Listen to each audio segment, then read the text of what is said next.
राधे कृष्णा मित्रों, वैष्णवी वृंदावन चैनल में आपका स्वागत है। दोस्तों, आज हम जानेंगे कि मृत्यु के बाद और जन्म से पहले आत्मा कहाँ रहती है। जैसा कि हम सब जानते हैं कि हमारा शरीर नश्वर है और यह बार बार जन्म और मृत्यु को प्राप्त होता रहता है, लेकिन मरता सिर्फ हमारा शरीर ही है।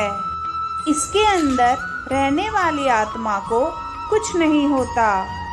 शरीर की मृत्यु के बाद वह आत्मा एक शरीर से लेकर दूसरे शरीर में प्रवेश करती रहती है।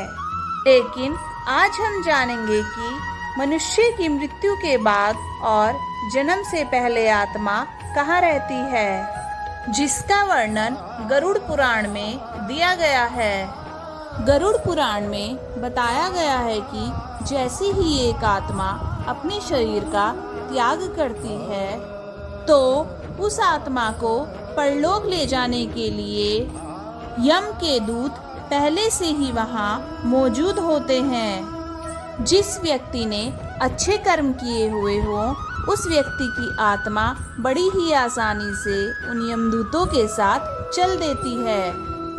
लेकिन बुरे कर्म करने वाले व्यक्ति की आत्मा को उन यमदूतों के द्वारा जबरदस्ती खींचकर ले जाया जाता है। इसके बाद यमदूत आत्माओं को ले जाकर यमराज के सामने उपस्थित करते हैं, जहां पर उन आत्माओं के द्वारा किए गए अच्छे व बुरे कर्मों का हिसाब होता है और 24 घंटे तक वह आत्मा यमलोक में ही रहती है। जिसके बाद यमदूत 24 घंटे के बाद उस आत्मा को ले जाकर उसी घर में छोड़ देते हैं जिस घर में उसकी मृत्यु हुई थी।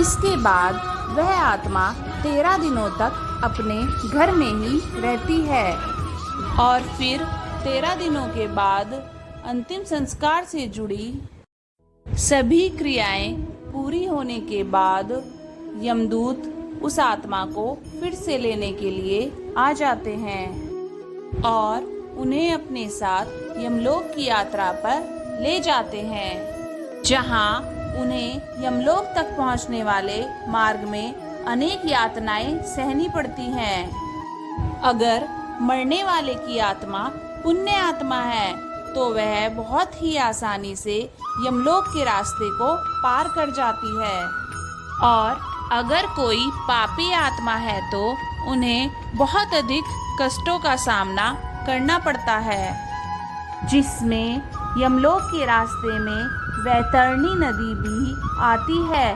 बुरी आत्माओं को इस नदी को पार करना पड़ता है और ऐसा न करने पर उन्हें यमदूतों के द्वारा प्रताड़ित किया जाता है।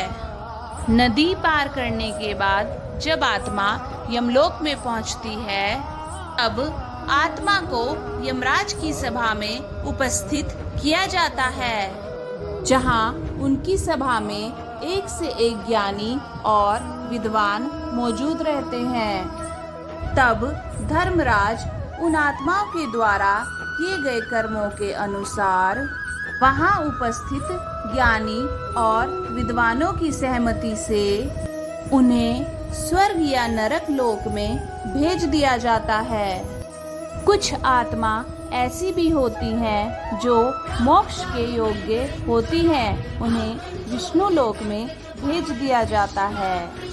ऐसी आत्माओं को फिर से पुनर्जन्म लेने की आवश्यकता नहीं पड़ती है। स्वर्ग गई हुई आत्माओं को देवताओं की तरह शरीर प्राप्त हो जाता है और वे वहां पर अपने कर्मों के फल को भोगते हैं। नरक में वास करने वाली आत्माओं को भी एक दिव्य शरीर मिलता है जिसकी मृत्यु नहीं होती। उन्हें इस शरीर में नरक से मिलने वाले कष्ट और पीड़ा को सहन करना पड़ता है। स्वर्ग या नरक में गई हुई आत्माओं के कर्मों का फल भोग जब पूरा हो जाता है तो फिर उन्हें पृथ्वी पर आकर जन्म लेना पड़ता है और जन्म मृत्यु के चक्र में उलझना पड़ता है।